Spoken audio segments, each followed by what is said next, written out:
Danielle, we ready to go live? Yes. Okay, good evening, all of you, and very much welcome to this, our fourth Hans van Baalen Town Hall Meeting, aimed at really collaborating with you on the Conference on the Future of Europe, to give you as citizens and members of the FDP an opportunity to have your input into this really important event that's taking place. Thank you all for being here. Even if we're online, it's still an opportunity, as I said, to engage with you. We're here today to discuss mainly the issues around the Conference on the Future of Europe. And it's an opportunity for those of us that are involved in politics, both nationally and internationally, to listen to what you have to say and what matters most to you from a European perspective. Now, we have an interesting little aside today. We're joined by Mina Wellen, who's an artist, who will be producing a digital illustration of the event, which will be shared at the end of the event. So I'm just going to go through some of the house rules initially to talk to you a little bit about how we intend to run this event. It's fully in English, even though I must say some of the panelists were conversing in German while we were waiting to go live. So that now has to end, Nicola and others. Unfortunately, we're not in a position to provide you with translation. A colleague of ours from the ALDE Secretariat will be monitoring the chat and the Q&A function throughout the event. So we will be keeping in touch with you. We want you to use the Q&A function on Zoom to write your question or comment. We'll also try to get as many interventions via video as possible from you, the audience. So please use chat to ask for the password.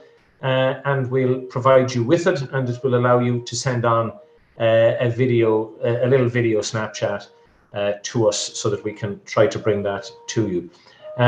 Please ensure then that your microphone and video work correctly and that you have your name and country visible when that's happening. Now, I just want to initially present the co-hosts of the event. Ilhan Kutchev, who's an MEP and the acting Vice-President of the ALDE-Partei, together with Alexander Graf Lambsdorff of the FDP and the Vice-President of the ALDE-Partei. I think certainly Alexander needs no introduction to your audience. So Ilhan, can I ask you just to offer some opening remarks for maybe 4 to 5 minutes, if you would, please? Great, Timmy. Thank you so much, and lieber Nicola, lieber Alexander, lieber Helmut. Thank you for all for being here. Even though we would have loved for all us to be with you in Berlin, we will still have many opportunities to see each other face to face very soon.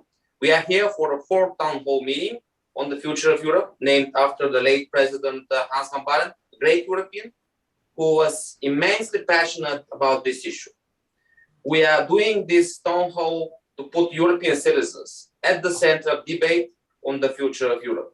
This is about you, the citizens. Only with the citizens we can bring this continent forward. I want to take a moment to thank our hosts, the FDP, as well our great panelists. As we all know, the FDP holds a special place within the ALDE family. Not only are they a founding party, but they also have achieved tremendous success in the latest elections and hold key government ministers such as finance, digital and transport, education and justice, and all of this during the leadership of Christian Lindner. But above all, I want to thank all of you who are here online. Your presence here is vital to build a better Europe. We liberals deeply believe in cooperation and an open exchange of ideas. It is in our DNA. This is what the ALDE party has always stood for. To quote great German liberal Friedrich Naumann, who said that the fledgling democratic system to succeed, we need citizens who understand and the procedures, believe in democratic rules, and get personal involvement. This is what we are doing today. The Conference on the Future of Europe is once in a generation chance to shape the Europe we want to live in. Germany's challenges are no different to the ones the rest of Europe is facing today. Whether it is a COVID-19 pandemic, a more assertive Russia, digitalization, or threats against the very core of our European democracy. None of these issues can be dealt with by Germany alone. They also cannot be fixed by Europe without Germany. Let me say in plainly as I can. Russia's current actions are unacceptable and remind us our security must never be taken for granted. This is why we must once and for all create a true European defense union under the parliamentary control. The safety of our citizens must never be taboo. We desperately need a fully functioning digital single market. We are missing out of 415 billion euros every year by not finishing to build what we started. But digital isn't only about money.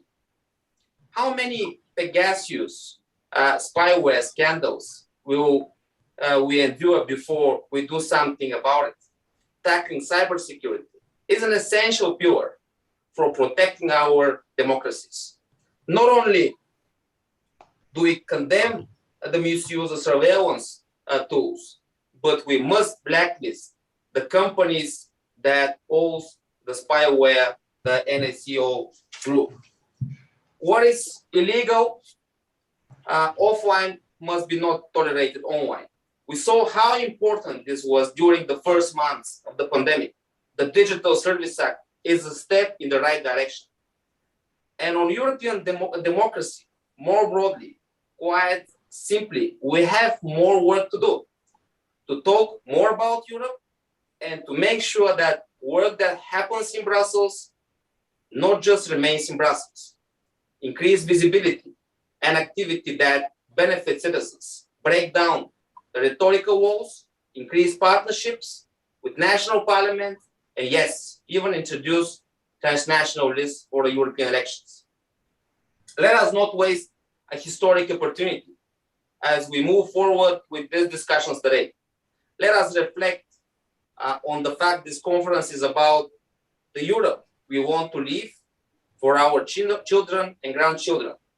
Our prosperity, our well-being, our freedoms are not guaranteed. And with that, I will leave you in a very good hands with our moderator for today, fellow ALDE-Party Co-President Timmy. Thank you. Thank you very much, Ilhan. Really appreciate your comments. And now to our joint colleague, Alexander Lambsdorff, who, as you know, is an MEP, but is also a Vice President of ALDE, who contributes very regularly to our Bureau activities. And I'm looking forward to hearing his contribution. So, Alexander, you have the floor. Thank you so much, Timmy. It's good to see you all. It's really great to interact, to see how so many people online also are participating. One thing, I'm no longer an MEP. I'm a sorry. Yes, of course. But I loved being an MEP. For 13 years, I served in the European Parliament. And I'm seeing Nicola here also, who's my successor in the European Parliament, as head of the German delegation and also a vice president. So it's a wonderful institution, the European Parliament. But Timmy, just like you, I'm a humble national parliamentarian. So there you go. It's Ilhan and Nicola who are holding up the European level here. We have a really exciting topic, I have to say, democracy at the European level. How can we rethink democracy in so many ways? Is it necessary really to do that? Do we, are we faced with a crisis of democracy? And I think, that question in the European context has an additional dimension. Is there a crisis of democracy? And what does it mean for European democracy? So this is going to be a very exciting evening. I'm really looking forward to it. In my view, those people who challenge the EU as our organization of liberalism and democracy at a transnational level, some people say, well, that cannot work. I think we're proving them wrong day by day. I mean, the European Union, for all its flaws and idiosyncrasies, is still the world's largest experiment in transnational governments, in liberal democracy at the supranational level. It's unique, it's attractive. We have developed our European way of life on our continent, which is diverse and heterogeneous and tolerant as well as it should be. But that is something we stand out as an example to many other regions of the world. Now, we are being challenged, obviously. We are being challenged from outside. Ilhan just mentioned the actions of Russia, the pressure that's being exerted on Ukraine. Ukraine is a country that's also undergoing lots of transitions and difficult situations, but it's a country that has seen one peaceful election after the other with a peaceful transfer of power. That is something that our friends in Russia have not seen in a very long time. So democracy is seen by the Russians as something that's right on their threshold and apparently is thought of as a threat. I believe that it's these authoritarian forces in a number of countries that attack democracies through disinformation, through fake news, and try to weaken the fabric of democratic societies. We must be aware of this. As Democrats, we are a provocation to others, but we are the path to liberty, decency, dignity, and a good life for our citizens. So it's really important that we defend it, and also against enemies from within. It's not just challenges from outside, it's also challenges from the inside. We have some member states where we have a worrying development over the last couple of years. If you think of Hungary, Poland, partly even Slovenia, Malta, we have issues. I mean, there's not a single European member state that is a perfect democracy, because by definition, a democracy can never be perfect. It is always work in progress. It will always need people who work on its improvement. But we have some countries where clearly we have a very, very negative development because populists have come to power. They have limited the independence of the media. They have limited the independence of the judiciary. They have ended academic independence. All these things have happened. All these things are happening on our continent. And therefore, it is crucial that we as liberals from the democratic center are clearly aware of the fact that we have a particular responsibility with our colleagues from the democratic spectrum who are not in liberal parties yet, one should say. So what's the result in my view for our evening here today? I believe the European Union can only be successful as a union of democracies, of countries that are governed by the rule of law, that respect minorities, that have fair electoral systems and representation. I believe we need a sovereign Europe that is capable of acting together, that defends our interests and our European way of life in the face of a changing world in which unfriendly actors, to put it diplomatically, unfriendly actors play a very active role against us. So I think this is the mission that we have as liberals. And this is what I would like to discuss with all of you, how we can improve democracy, how we can make it stronger, how we can make it stronger at the European level to make our European Union the beacon of hope for many people inside and outside of our union.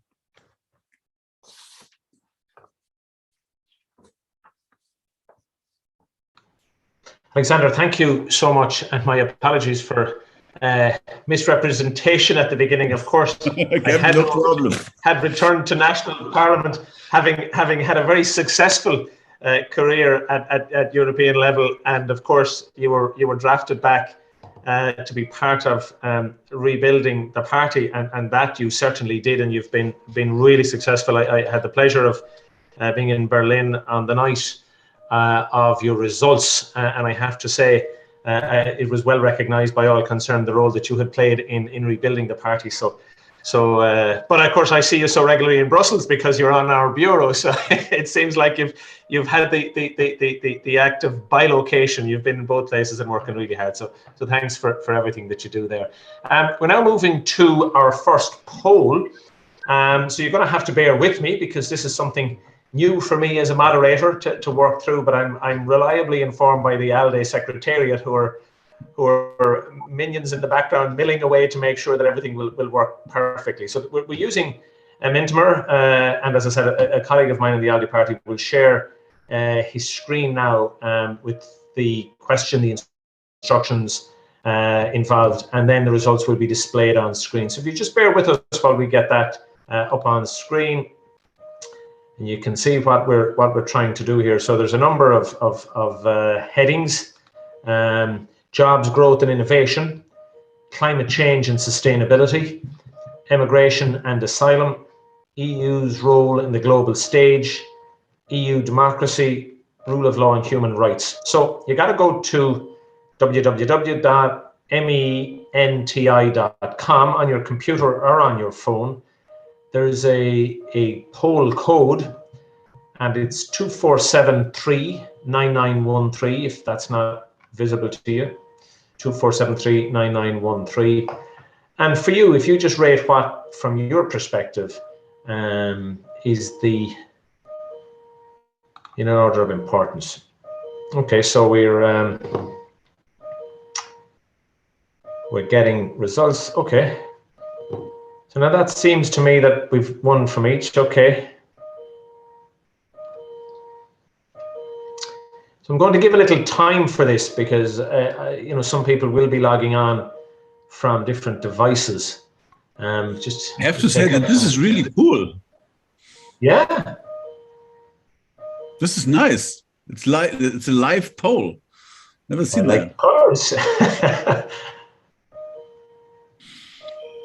Kudos to the Secretariat. Excellent job. Yeah, absolutely. Yeah.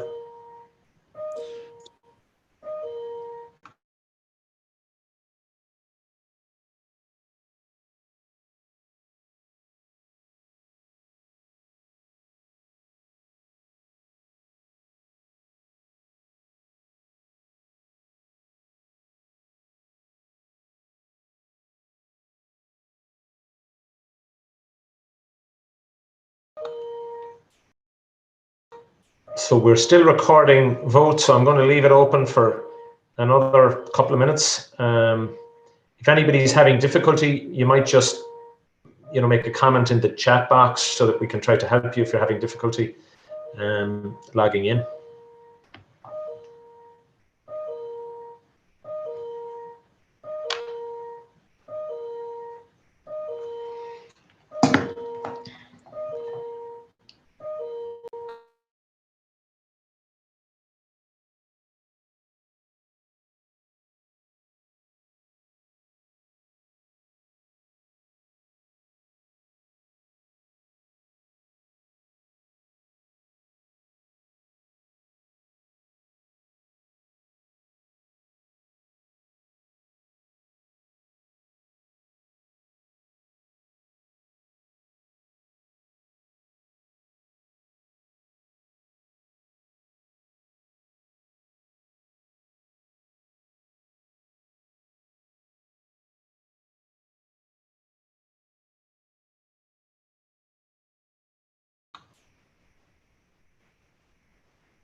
But I'm going to continue to leave it open because the participation is continuing.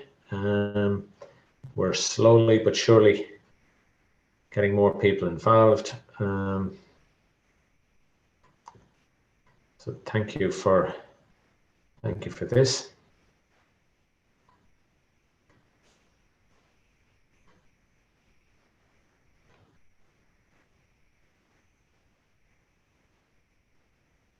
So I think I'll just take it at that. We've got a reasonable representation. So whilst a number of other people may vote, I think we've got a good sound base to work on. And what's really interesting is that EU's role on the global stage seems to be the one which today and within this group, as you can widely see, that's interesting. So I'm not going to comment on that. I'm just going to leave that as part of the discussion. Second, as you can see, is jobs, growth and innovation. And then there's a tie between climate change, sustainability and EU democracy. And very important rule of law is there as well. Immigration and asylum is not to the fore on this occasion, but it certainly has been in the past. Okay, we'll move along a little bit. So I want to introduce to you now the speakers and ask them for their opening remarks. Nicola Beer, who I think many of you will know, is a member and Vice President of the European Parliament. She's also a Federal Vice Chair of the FDP, or was from 2017 to 2019. And indeed, she was a member of the Bundestag from 2013 to 2019. And prior to that, she was the General Secretary. Really importantly, from the purpose of this conversation, she is a member of the Conference on the Future of Europe plenary. So it's really important to have her and hear her talk a little bit about what is the state of play right now and what we can expect in the next months, the challenges that we face, etc. So Nicola, the floor is all yours, and thank you so much for being with us this evening. Yeah, thank you, Timmy, and thank you that we are discussing this really, really important topic. I can subscribe everything what was said by Alexander and Ilhan and Alexander on the necessity first to have a European Union. I mean, if it would not be there, we had to invent it. And also on the necessity to foster our democracies inside and outside. But I think we have now also the opportunity, and we have also the duty to go further. And this was also the idea behind the conference on the future of Europe, because this is a great role model, but we see that after all these years and destinies, it became a little bit old in a working of the institution. We are too slow. We are not concise enough, I think, especially, and I mean, for me, it's not a surprise, especially in the question of foreign politics and common security for the future. This is something what get us as liberals an idea before the last European election to put this idea on the table, to have a conference on the future of Europe, also to show to our citizens that we can reform ourselves. And I mean, we lost a strong partner with Great Britain in the club. And at least this, I think, should be a kickoff to think about why the club maybe is not so attractive as it should be. And so we fight through this idea of the conference on the future of Europe. It was not so beloved one in the council. I mean, of course, it was delayed a little bit because of the pandemic. Normally, we wanted to start 1 year earlier. But now we are going fast forward with this conference, even when we have a rest to convince the member state that reforming European Union is a sign of strength and not of weakness. There are a lot of member states hesitating. I think there is a little bit also the fear that the council as representatives for the member states could, in the balance of power, a little bit have less power when the parliament, for example, as a representative of the citizens got stronger. But I think this is a win-win situation. And so we try here now as members of the Conference of the Future of Europe, really to convince every level, so the regional one, the national one, the government, and the European one, then we should, from the result of the citizens panels, really select enough projects to put for Europe forward. And so to overcome this power struggle and to look also in the recommendation of the citizens. And there, for example, the question of having really a strong European Union on the international level to be more sovereign on the international level is one of the hardly claimed propositions. And also to look at the model how we can ensure for the future more working places, good jobs with a future-proof perspective, good education to be fit on the job and fit also for changes on the job market, but also on the overall situations. So I think we can really use now this position of front runners front runners as liberals, because it was a Renew group who was putting it through in the negotiations. But we had backing and we had partners here in Parliament. So the Parliament really is also a front runner in this situation. And we should take this opportunity now that we have the tool with the conference on the future of Europe, and that we have more and more governments who are ambitious on this question of reforming ourselves. This is now the French presidency, and President Macron had a really good speech. Ilhan was present, and we others of the Renew Group, of course, also in the hemicycle of the European Parliament. But we have now also in Berlin a big change, because there is now a government which wants to be proactive on the European level.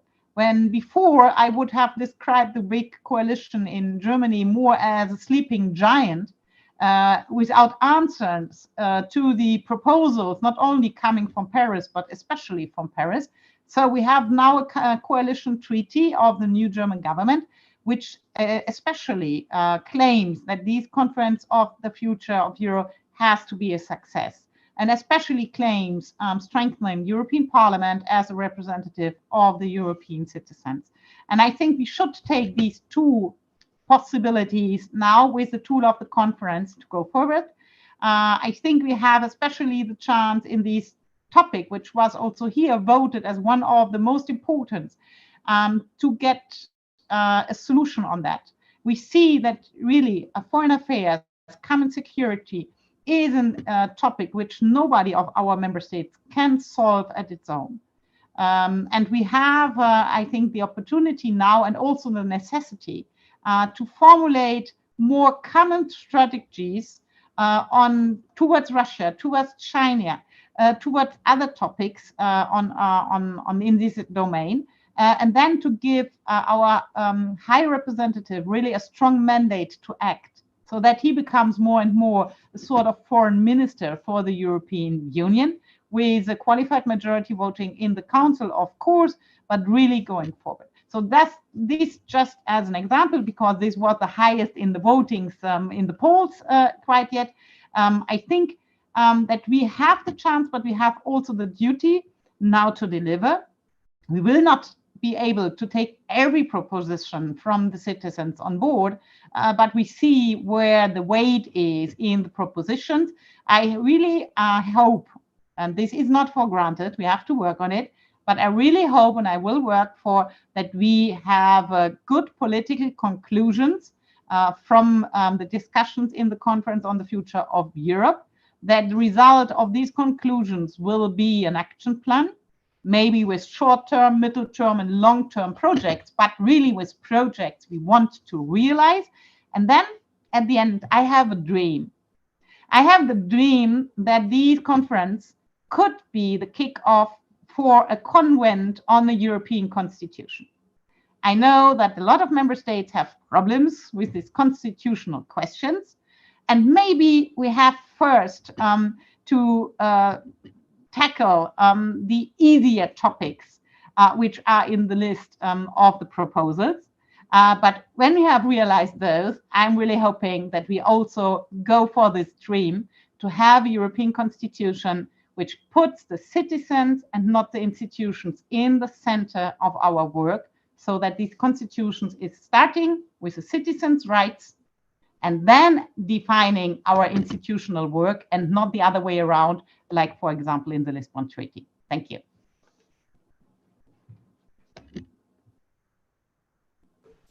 Thank you very much, Nicola. Really appreciate your comments there. I'm now going to go back to Alexander and, posing the sort of opening question to you, Alexander. How can rethinking EU democracy contribute to strengthening EU's position on the global stage? And that's very much speaking to the majority that we saw tonight of people who see that as an important role, as we've seen from our earlier poll. So the floor is yours again, Alexander.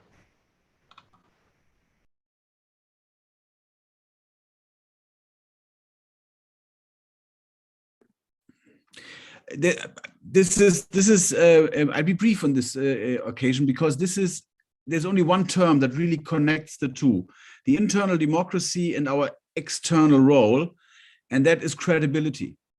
If we want to work for the values of human rights, of the rule of law, of democracy, of good governance, etc., it is absolutely crucial that we live these values domestically, i.e. inside the EU, both at the national and at the European levels.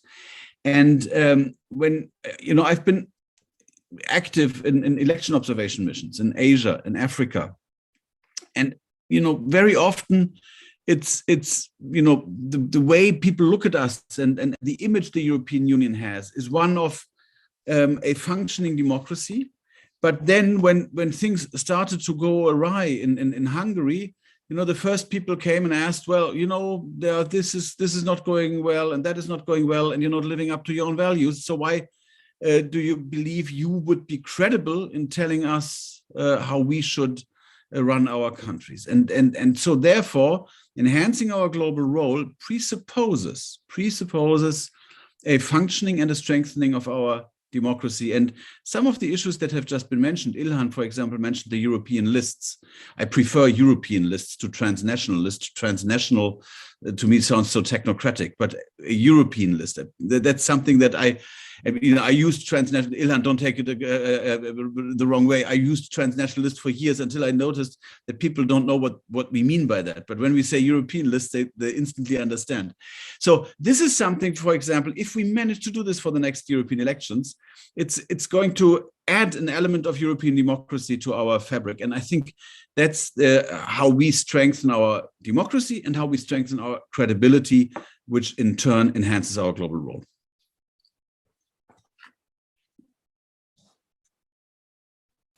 Thank you very much. Really appreciate that. So I'm now going to ask Helmut Brandstatter, who's an MP, to deliver his introductory remarks. Those of you who don't know Helmut, he's a member of the Austrian National Council since 2019 with responsibility for foreign policy, research, innovation and technology.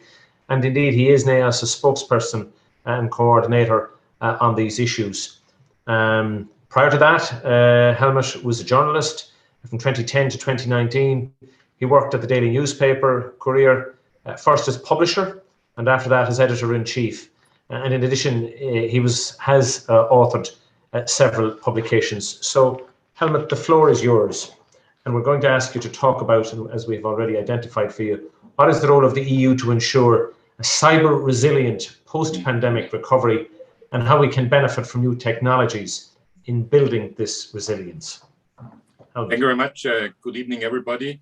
I want to start with a citation of Václav Havel. He said, "Democracy ties the hands of those who take democracy seriously."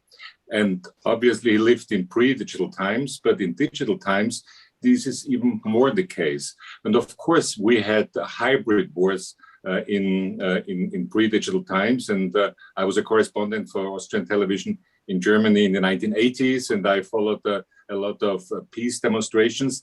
Later on, we found out that the Soviet Union even took terrorists to the east and tried to give them arms and whatever to attack in kind of a hybrid war the West. And one of the guys who did it, by the way, and there's an interesting book I'm just reading. It was Vladimir Putin when he was living in Dresden. It's a book I think read in German, Putin's Net probably, and that describes it quite well, the way of hybrid wars which we had in the analog time. But in the digital time, of course, it's much more complicated, much more dangerous. And when I look at all those cyber attacks of the last years, if it was the Austrian Foreign Ministry, if it was Norway, if it was some elections, or the Irish, an Irish system of public health system, I think it was. So that we know that these cyber war, it's existing. What can we do against it? And I like the remark of Alexander when he said, these Western societies, we are a provocation to authoritarian societies, and as we see it right now, to Russia, for instance. I was in Kiev a few weeks ago, and if you talk to people, they want to live like us, more or less, and they want to not live the way Putin wants them to live. So we have we have to help there as well. And that's what Ilan says. And I also like that very much. It's a question of safety, and democracy and security is not for granted. So we have to do something for it. What can we do for it? Sovereignty, as Nicola said, sovereignty in many fields, but also in the fields of the technology. We need a kind of technological sovereignty. And that's what Ursula von der Leyen said in the European Cyber Resilience Act. She wants that. We have to work for that. I think it's important. But we also have to take in consideration that we are not front runners as far as that's concerned. There's also an interesting book by Kai-Fu Lee, a Chinese who was educated in the States and then worked for Google in China. And it's about artificial intelligence. And he writes about China. He writes about the US, obviously. And on one page, he writes about Europe, that we have no chance as far as artificial intelligence is concerned. So there is a lot of research to do. And if we want technological sovereignty, I think that's what you have to fight for. And if people, and that's what we saw, if it's a question of EU role on the global stage, of course it's a political question, but it's also a question of information. And the way of disinformation, which we also learned during the COVID crisis, I think was very, very dangerous for us. And we also have to think about it, how can we shield ourselves against those attacks, and those attacks will come again. They will come as far as information is concerned, but they will also come as far as hybrid wars is concerned. There's these so-called logic bombs, you know, those sleeper viruses, and we know they try to put them in our systems. So what is our way of helping each other? It only can be the European way. As always, we have to work together on that field again. And last sentence, but I always try to say it because I think it's so important. When I wrote the last book last year about Europe, I called it Last Wake Up Call for Europe, I needed certain data. And you get any data if you go to those websites of the European Commission. And there's one more thing, but how about emotion? I think Alexander just talked about our values. Why don't we talk more about our values? That's how I think we get the young people.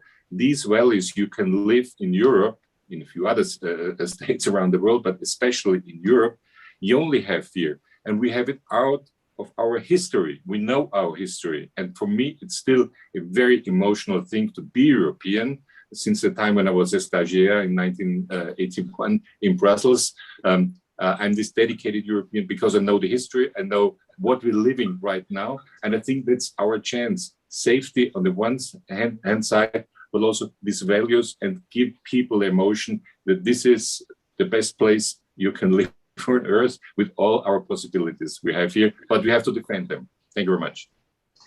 Helmut, thank you so much for your insight. We really appreciate that. I'm now going to call for some questions. I have some here, and I'm just going to throw one to each of our panelists just so to get you started, and then we'll feed into some more questions that have just come in and are coming in, and I'll open them up to all. So first of all, Nicola, could I ask you, how do you think policymakers bring the EU closer to citizens?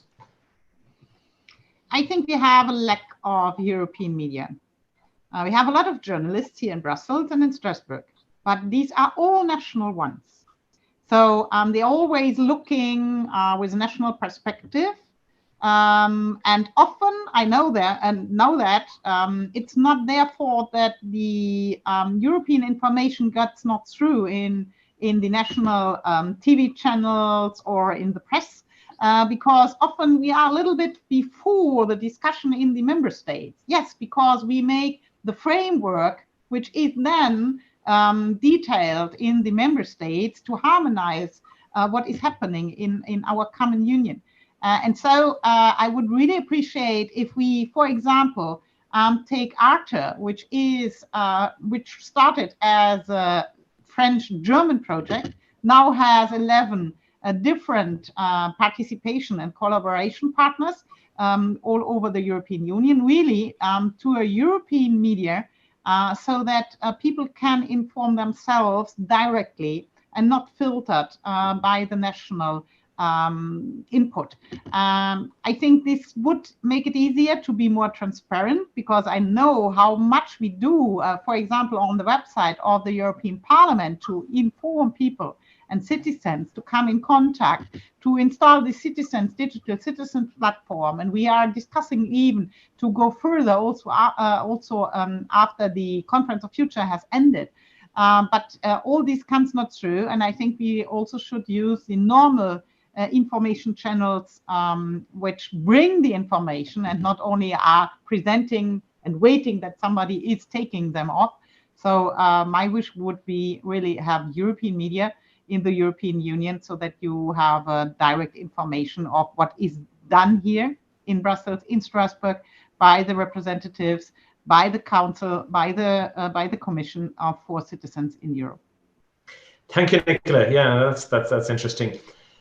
Now, Alexander, I'm going to ask you to evaluate, I suppose, the idea and chances for a direct election of the President of the European Commission as a contribution for more democratic institutions. And that's coming from Stefan in Belgium. That would be the end of a longer development. I think we should start with strengthening direct elections where we have them. And that's the European Parliament. One should not forget that a direct election to a position of a presidency or so, should that take place, creates the expectation of an enormous amount of power that comes with this immediate act of democratic legitimization. And so therefore, I would propose not to, put this idea front and center now, but to keep it, if you want, in our quiver for a later stage, and focus for now on the European lists for the European Parliament. It's an idea that was discussed a couple of years ago in the context of the European, the creation of the double presidency when the European Council received a permanent presidency. But I think we're not there yet as far as direct elections are concerned for the presidency. Okay, thank you. And to Dr. Barnster, so from Emil from North Macedonia, and his words, not mine. Today, Europe is gone. Mobile phone and electric car brands are American and Chinese. How to revive Europe's lead in global markets by top research and development across borders. Discuss. That's a very good point. I'll try to answer, but first I want to say two sentences to Nicola, because she talked about the media, and I've been a long time a journalist. It's got to be a story, If it's a good story, journalists will write about it, and I think there are two things, and politicians have to explain it better. First, and also, of course, the national politician. First of all, where are the advantages? Why is it good for our citizens that we are part of Europe? I get a lot of mails, and also on Facebook, people write, "Get out of European community. Nobody needs it." And if you write back, how much our BIP, was rising after we are a member, and how important it is for an expert nation like Austria, they say, "Okay, I didn't know that." But the other thing is, I also think we have to explain where are the dangers. Why it is dangerous if Europe falls apart? What does it mean? Mitterrand said, "Le nationalisme, c'est la guerre." And I know it from people of my age shouldn't talk about. I wasn't in the war, obviously, but my father was there, and we know what happened there. And we have to tell the young people. And if you grew up in Yugoslavia, you know what it means if there is a war. We know what's in Ukraine. If there is a war in Ukraine, there are going to be a lot of refugees in Europe. So we have to do everything in order that there is no war there. And we have to explain it probably easier than we do it until now. And the second question is the huge question about research. And if you know that all the big success of research, if it is at Silicon Valley or if it is famous a chip company in Taiwan, TSMC, of course it was public money. It was money from the state, a lot of money invested in order to get better research. And TSMC today They produce the fastest and best chips on the world that even the Chinese need it. So we have to invest. I mean, there's this CHIPS Act now. I hope this is successful. I think we have to invest more public money in research. We have to see where is the future in research. And as I said, one of those is artificial intelligence, which I think is very important. And it's also, we have now the COVID crisis. I mean, it's geniuses found out this vax, and I talked to a lot of researchers here about the next step. What are they going to find out about cancer? Because this mRNA research does help also vaccination against cancer, and Europeans are part of it. And we don't. And it's one more point. We don't talk enough about it. Okay, but to this Turkish couple who came to Germany, thank you very much, and they helped us out, and they did a lot, did great research. We have to talk more about it. Why we do it, what we do, and also say that we need more public money and more public spending. And also we have, it's probably different for liberals, but the Americans are liberals, and there's a lot of money in Silicon Valley, taxpayers' money. And as I said, in Taiwan, it's the same case. Thank you. Thank you very much, Doctor. So I'm now going to go to some of the other questions. Just first of all, I want to apologize to my dear friend, Manfred Eisenbach, who had a difficulty. Well, he hadn't a difficulty, but I think it was an hour and some technical issues about his capacity to vote. And hopefully we'll capture his thoughts. There will be another poll later on. On the questions that I see on the Q&A there, we've one from Manfred Hanek. There's a question where he's looking for an answer. One of the more obvious reasons why many people in the EU are skeptical about the ever closer union is the impression that the Commission is micromanaging, creating too many detailed rules. Wouldn't it help if the EU regulations, similar to the directives, became principle-based instead of rules-based? So I'll pop that to you, Nicola. I'll get each of the three contributors, but Nicola, I'll throw that one to you first, if you wouldn't mind. Yes, thank you. Yes, I think there is a lot of truth in this question. I would not only link it to the sort of regulation. I think we have really to look over the competencies.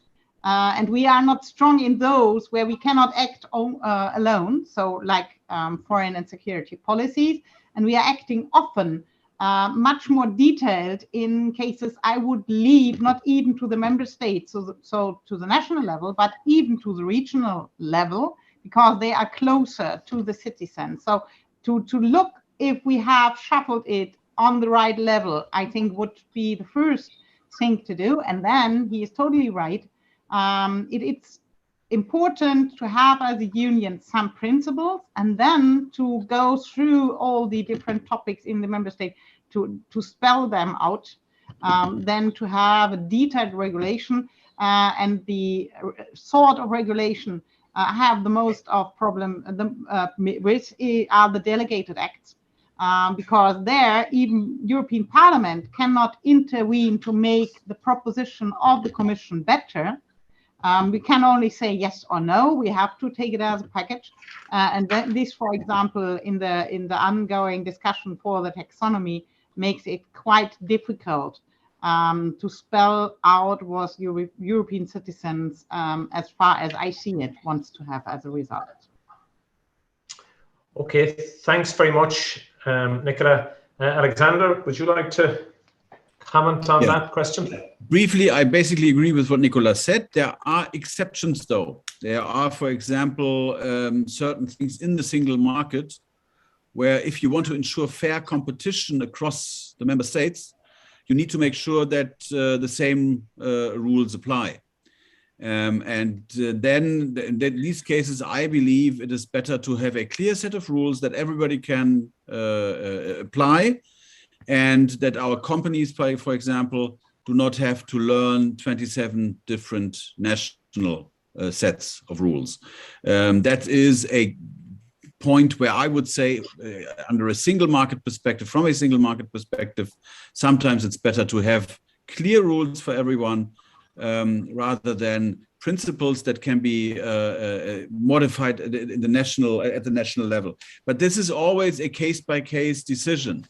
And the subsidiarity principle that Nicola just mentioned, i.e. looking at, whether the decisions are taken as close to the citizen as reasonable and possible, should go both ways, by the way. We have that in our coalition agreement here in Germany. We have a reverse subsidiarity clause. What we say is, well, are there issues that we shouldn't be dealing with at the national level? Wouldn't it be better if we did it at the European level? So the subsidiarity check has to go both ways. And I think that's where Mr. Hanich's idea comes in, principles-based versus rules-based. Thanks very much, Alexander. Helmut, would you like to give us your thoughts on that question?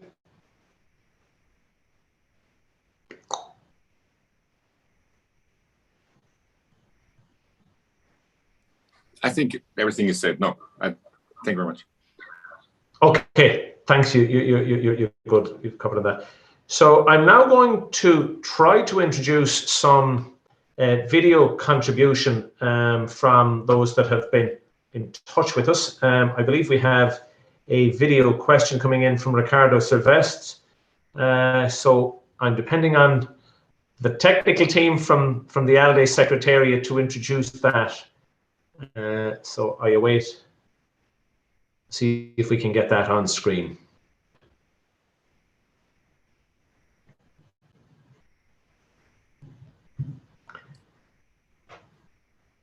There we go. Can you hear me? Loud and clear. Technology is a great thing. My name is Ricardo. I'm from Lisbon in Portugal. And thank you so much for ALDE-Partei and FNF for organizing this, but particularly for the opportunity of this interaction. I'm going to be very, very quick. And it's a privilege to have some of your time and attention. And actually, it's not the first time that I talk with one of you, because I had Ilham on the European Liberal podcast, the European Liberal Forum project. And Ilham, you're always welcome back. So I would love to have you back on the pod. And now the question, as I said, is very quickly, but in my opinion, very, very important. And it relates to the EU in the world as a strong power. And that is, we need to fix our house. That is clear. We talked about this. We have Russia, we have China. All that is very, very true and very important. But I have a concern that we may have a major constitutional crisis and political chaos, if nothing more, even worse than that, in the United States in 2024 and even before that. So because Ilham and Nicola are in the Committee of Foreign Affairs, even as substitutes, do you guys know if we're preparing for this? Like, for example, in Canadian media, there are some articles already what Canada should do if that happens. Are we in European Union thinking about that? What can we do? What should we do? Is there anything we can do? So that'll be my question. And as you notice by my accent, I have a very close relationship with the United States, and I'm very, very worried of what's happening. One of our major partners and friends. Thank you.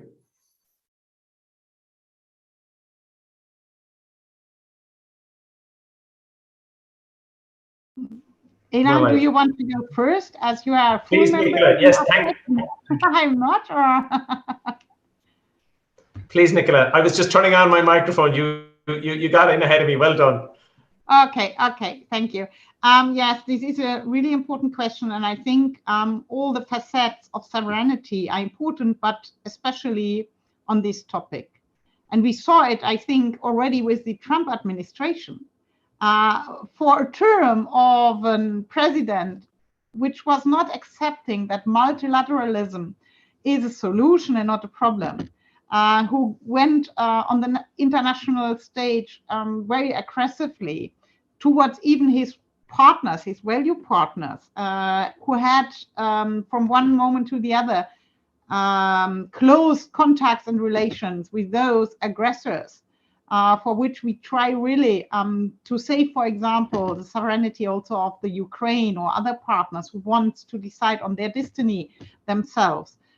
For me, was the proof that what we are wishing to have a more sovereign, quicker acting European Union on this topic is important. So, for example, to build up a European pillar in NATO.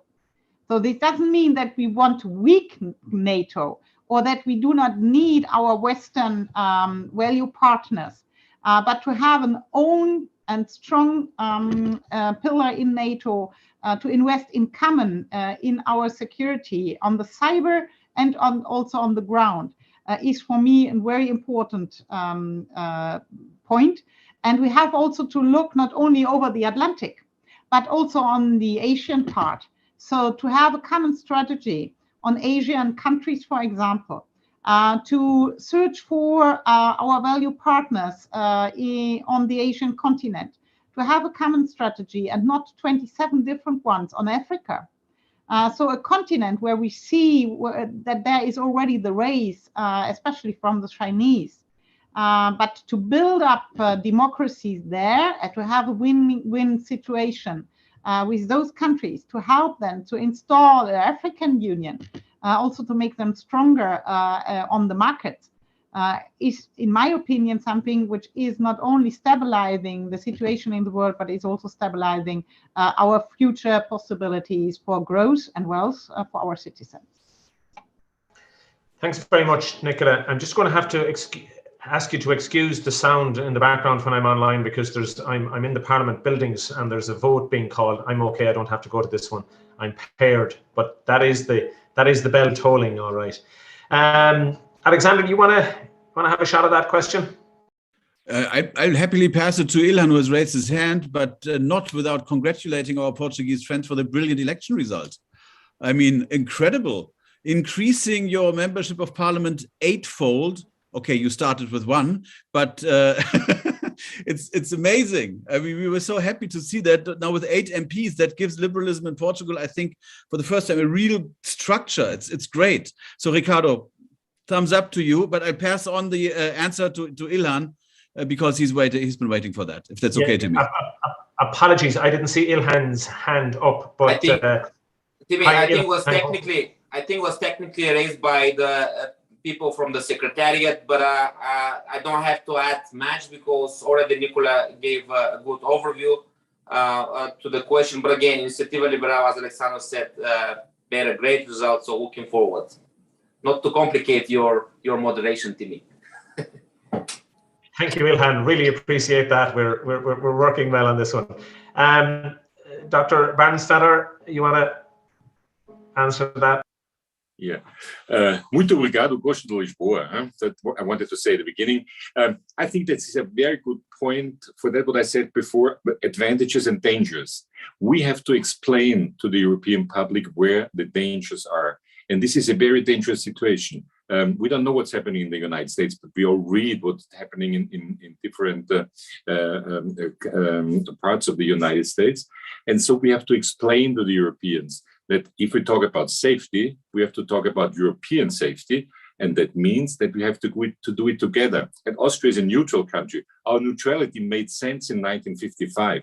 But today we have to define it new. It's a completely different situation. And today it means, and neos are very much in favor of a European army, but you can't build an army from one day to the other. But you have to have much better cooperation until now.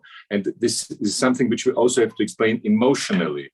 We are in danger if something happens in the United States with a president who says, I don't care about Europe anymore. So what do? We have to organize ourselves much better. And we are strong. We can do much more. We can, for the same money we spend now, we can get much better arms and much better research also as far as arms are concerned if we do it in cooperation. But I think we have to explain it to the public and say, where's the advantage, but also where's the danger? And I think it's very dangerous if the situation as you described it, and it's a possible situation if that happens. Not to say people, we have to be afraid. No, we don't have to be afraid if we do the right thing. If we don't do the right thing, it might be a dangerous situation for Europe. Thank you. Thanks very much, Helmut. Now we're going to go to, it's a kind of a different question, but it's interesting. We have Roman Jadek online, and I think we're also going to be able to patch Roman in by way of a video link. So I'm going to see if we can do that. So if you just bear with us, and we'll see if our back-end technical people can reach the far-flung regions of Slovenia, if Roman's not snowed in there at the moment. No, I'm here. Do you hear me? Yeah, there's certainly the cold isn't getting to you over there. Any you got the sleeves rolled up? You're either shoveling out the snow or you're on the beach somewhere. Yes, the Slovene press agency and Nicole and Ilhal will know this is the symbol of fight for the free media in Slovenia. So I put it this as the protest. But you're very welcome. Thank you for being with us this evening, Roman. It's nice. It's nice to see friendly faces and friends and true liberals. The question I will maybe go a little bit to different direction, but probably expected that I will put the question to Nicola and Alexander about the future of Europe and the Balkans. So the future of Europe is the future of all of Europe, not just the European Union. At the time of rapprochement and negotiation with the EU, Slovenia, my country, was lucky that Germany was, and particularly the liberals, Mr. Genscher, Otto von Lambsdorff, and the others were our active sponsor. Even now, the eyes of the Western Balkan countries and the expectation of help are turned to Germany and its new government. So can our colleagues in the Southeast region, and you probably know we are working in Lipsen, this group of the liberals from Southeast region, can we expect Germany to play an active role in the EU enlargement? That's my question. Thank you very much. Okay, thank you. So to our two German colleagues, you want to kick off there, Nicola? Yes, but Alexander is a little bit nearby as far as the German government is concerned, and but I can say also, because I was part of the negotiating team for the coalition treaty, that there are the eyes on the Western Balkans, and that we really want to reach two things. The first is to reform in the Western Balkans so that you can join European Union. And the second is also to reform European Union so that the European Union is capable to integrate more member states. Because we see with the procedures we have for the moment, it is already difficult for 27. So become wider means also that we have to become better in what we are doing. This is not, because I saw this in one of the questions, this is not the every closer union. I think we should have an ever better union, and this means also to focus in some concerns. So yes, I think we have it really on the agenda. I'm not now involved in what was done since we formed this government. This is more a question for Alexander, who is also a spokesperson in this behalf. But I think it's really important that European Union is not the end of Europe, that we give the possibility to join the club, as I would say it, but that this has also criteria. So for the Copenhagen criteria, because we have a common base, which has to be signed, and we see how difficult it is if we have member states which are ignoring after the signature the common base. Alexander already raised the question of Hungary, Poland, and other states. But so for joining, it's important to be really on the level of all those rules which are formulated in the Copenhagen criteria. Alexander? Yeah. Roman, I can be very brief. Yes. Your question was, will the German government play an active role? Yes. If you look to the coalition agreement, we have a full paragraph devoted to the Western Balkans. It's right after the paragraph on France and Poland. So you see there's the mindset. Britain comes afterwards, okay? So Britain, they're completely different ballgame, because you're going in and they have left. So everything has changed in a way there. And so it's very clear. There is a support for the accession procedure. There is visa liberalization with Kosovo. There's opening of chapters with Albania and Northern Macedonia. There is a picking up again of the negotiations Serbia and Montenegro. So there's a very detailed text really about the Western Balkans by the standards of a coalition agreement. This is a broad agreement that covers everything and cannot go into total detail, but it's there. Having said all that, there are two aspects that I should mention as well. One, Serbian politics is worrying. There's absolutely no doubt about it, both their foreign policy orientation and domestic dynamics. And of course, the situation in Bosnia, while we would hope for stabilization and consolidation and a constitutional process in some way that would lead to a sort of solidified Bosnia-Herzegovina, what we're seeing right now is a Mr. Dodik who's doing more or less whatever he wants. And so we are faced with domestic dynamics in some of the countries that don't make it particularly easy. And it's a responsibility, that's why I'm pointing it out, of course, of the countries to put themselves in that situation that they are sort of capable of, embarking on a path towards membership that is serious. And that, the door is open, the commitment is there, and we will play an active role. Thank you very much, both of you. Yeah, really appreciate the question and the answers. Now I'm going to move to another video question, I believe, from Uli Henson. So back to the people who are holding all this together, if you can get Uli on board.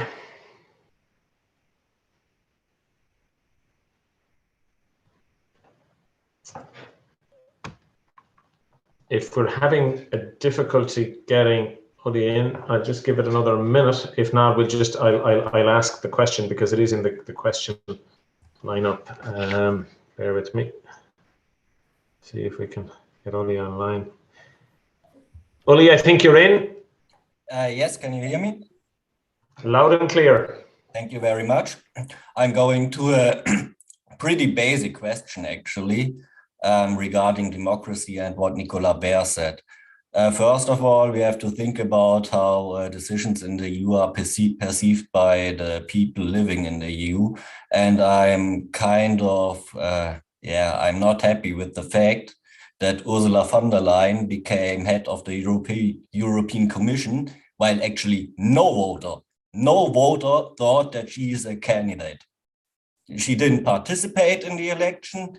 She was Minister of Defense in Germany, failing big time actually, and she became head of the European Commission, while at the same time the Brexiteers claimed that the EU is undemocratic. So we appoint someone to the basically highest position who didn't stand for election, and I think that's not what democracy should look like.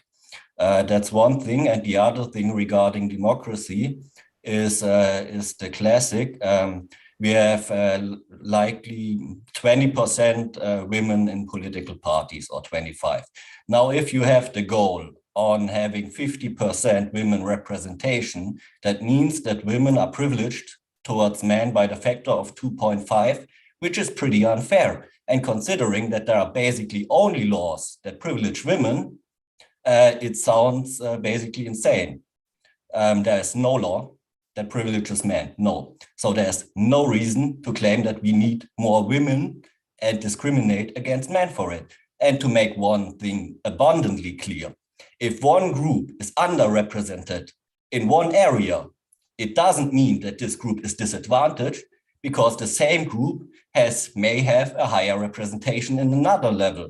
For example, prosecutors, German prosecutors, the majority of new ones are female. Now, is it disadvantageous for men? Certainly not, if less men go for it. Less women are in politics and in parliament. Does it mean that they are disadvantaged? Certainly not, if less women go for it. So we need to go away from this insane ideology of having 50-50 in every area, because in reality, it's always like support women, ignore men, wherever women are less than 50%. That's one thing, and it pretty much sounds like communism, because if I don't get to choose in which area I want to work, because more men went to this area before, then I don't have freedom of choice on what area I want to work in. And it's the same for companies as well. If somebody decides we need more women in, I don't know, controlling, then a man has less chances just because more men decided to go for controlling. We don't do the same the other way around. Is it discriminating against men that the majority of teachers is female? Do we say, oh, it's discriminating against men? No. Okay, Uli. I think we have your. I think we have the gist. I'm quite mad about this because it basically destroyed the way I wanted to. No, I can understand. I can understand your point, but I'm going to open it up. But I think we've got to be careful. I would just say from the outset that there's a big difference between the role of a prosecutor and that of a politician. It's my view, and it may be disadvantageous to me in my career, but at the end of the day, whatever forum we seek to serve in, I think we can only have true equality when men and women are equal in terms of the representation. It's not so much, or cannot be seen as, just because women don't put themselves forward.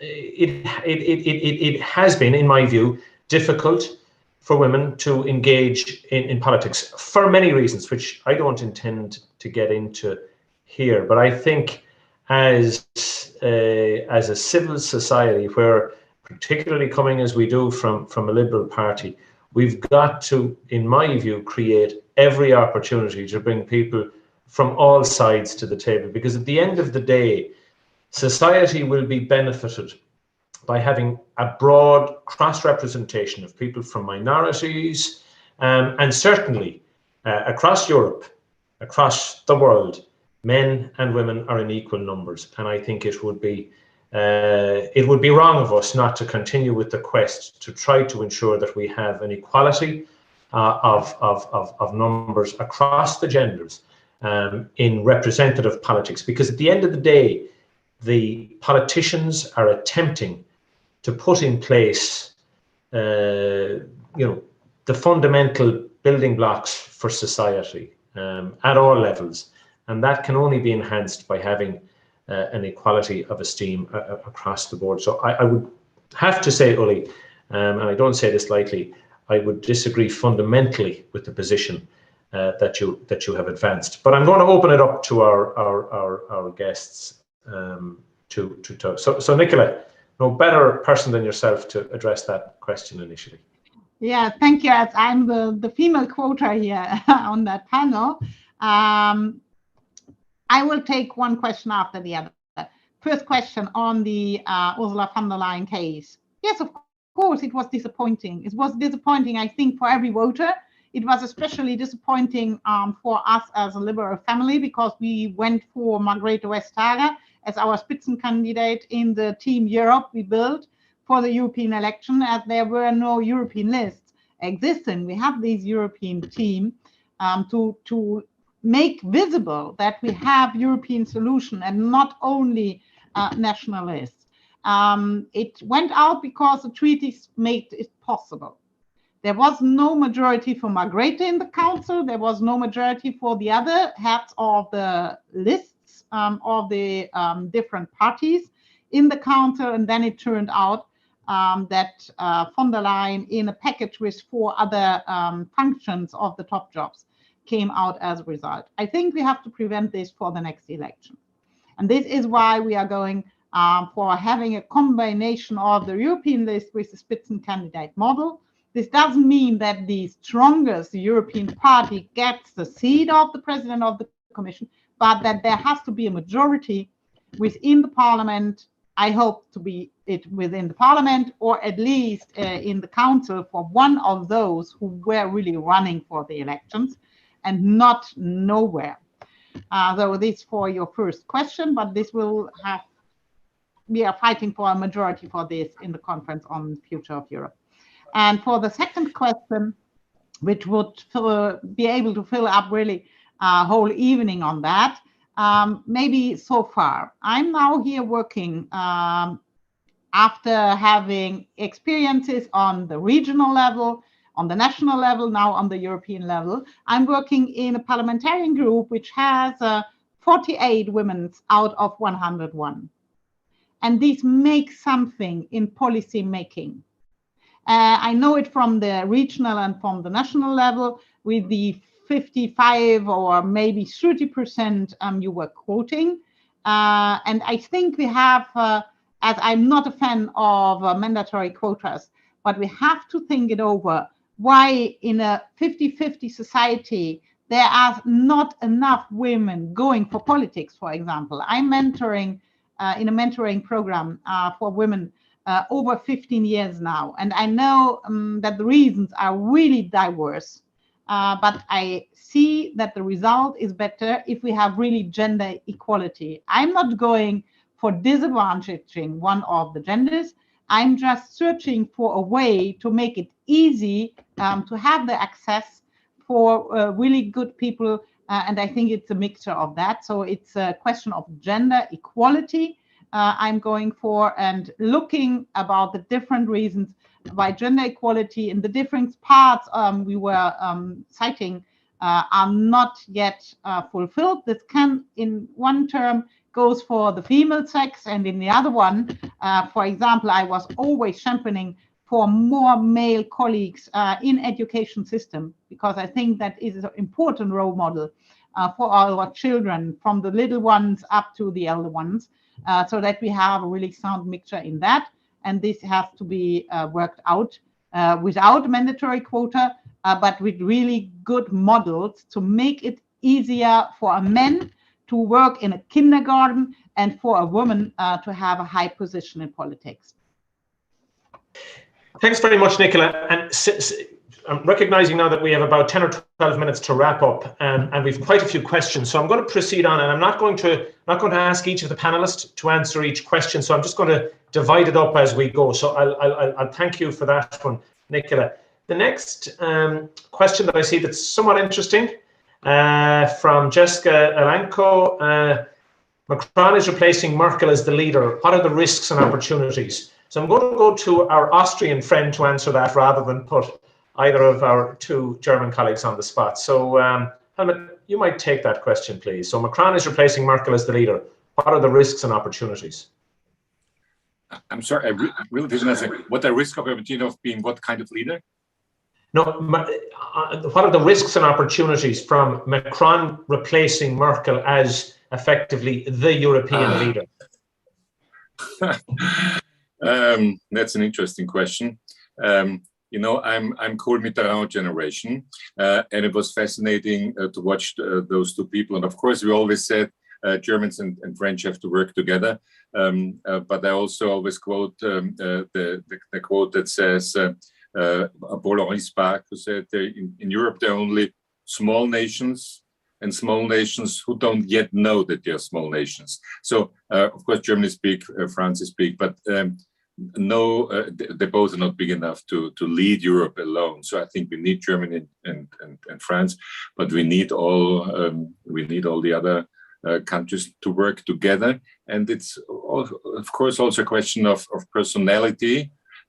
Let's wait and see. Macron made a great pro-European election campaign last time.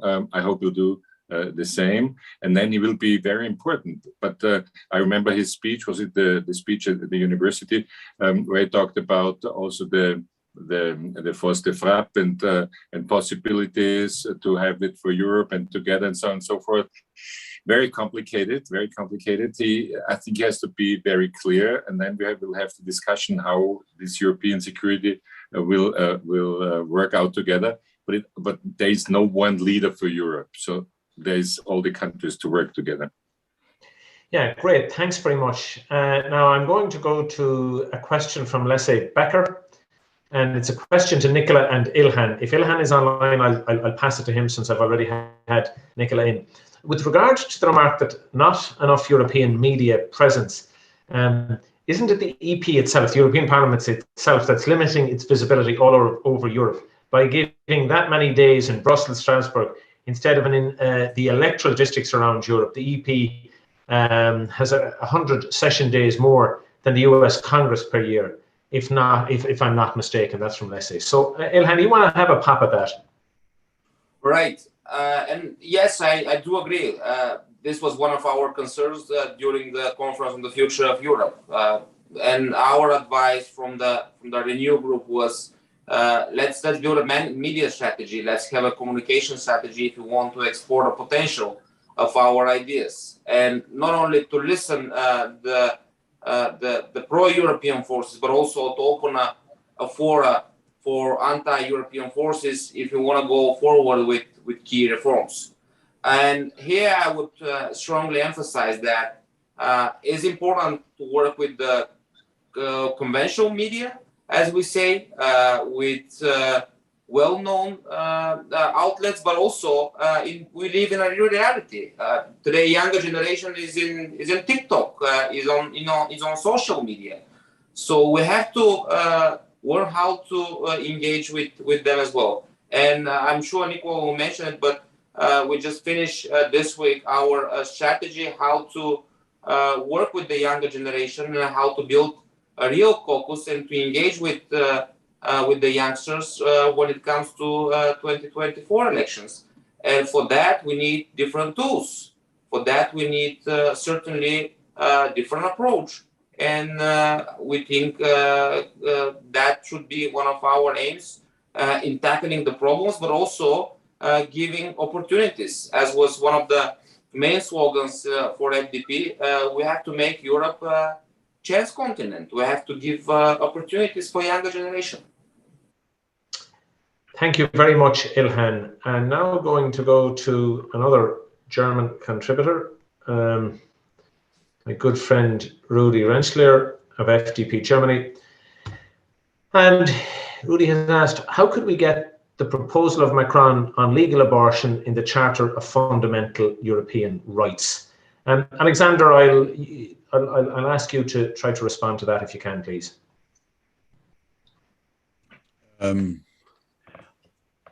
I'm not sure whether we should do that, actually. I believe that access to safe abortion is extremely important, but it is an immensely emotional, delicate issue that has to do, that is addressed in different countries in very different ways. And therefore, I think this is something where the idea of subsidiarity comes in. It's not something that I would transfer to the European level. I mean, we, for example, have one country fundamentally disagree with its policies, but Malta has a policy that's very different from ones of many other countries. Ireland has gone through a very remarkable process of modernizing its law, but this is something where I believe that countries need to find their own path. I think imposing this from above would probably produce more resistance to a reasonable idea than if it's done at the national level in a national context. And I say this as somebody who has always defended sexual rights and reproductive health. I think that is something that's absolutely crucial, and the freedom of a woman to choose. But I think in terms of the politics of it, I would not try to move it to the European level. Thank you very much. I'm now going to move to Sonia. I can't pronounce the second name, I'm just not getting it properly there. So, ladies and gentlemen, democracy will be as strong as EU citizens will be, following with concerns the latest developments in Russia's military buildup around Ukraine. I'm aware of the possible adverse consequences of the military conflict for the whole of Europe, our common values, prosperity and stability. The Liberals should speak loud and clear, and in inverted commas, we do not want any military conflict, and call on the European Council and the Council to use their powers in pursuing the objectives of the common foreign and security policy referred to in Article 21, paragraph 1 and 2 of the Treaty of the EU, in accordance with the aims of the Charter of Paris, to cooperate in defending democratic institutions against activities involving outside pressures, coercion and subversion. There will be no future of Europe if we do not act right now. It is time to show whether the organisation of the EU institutions is really effective. And the question is the ALDE party going to organise some activity? Ilhan, I'll throw that one back to you. Well, certainly we are planning good activities around the topic, and you remember, Timmy, this was one of our main discussions in the WAS bureaus, but also I had a bilaterals with you, and we are happy to move forward the agenda. It's my short answer. Okay, thanks, Ilhan. Okay, so Jaska has another question. Millions are fearful of and therefore against globalism. To many, EU comes across as part of it. What do we do? Nicola?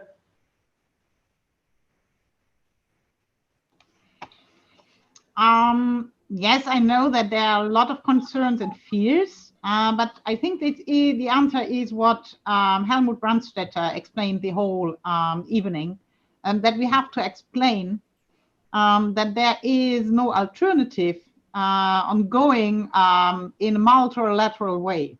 And globalization is nothing else than multilateralism. But we have to try to do it via treaties, via multilateral organizations, rule-based and value-based. And so this is, for example, the reason why the new fair trade agreements have sections about rule of law, about climate protection, about the standards for safe work in the production chain. And I think this is important, that we have also human rights on that, so that there is clear common base of rules for the exchange all over the globe. But we can clearly say that not only for European countries, but also for our partners abroad, such a globalized multilateral way was the base in the last years for growth, for wealth, and on both sides. And so to act in a responsible way, also multilateral one is, I think, the future. And I'm quite happy that there were liberal commissioners who developed this new generation of, for example, free trade agreements. And I'm really hoping that we go forward. There was a question on the US.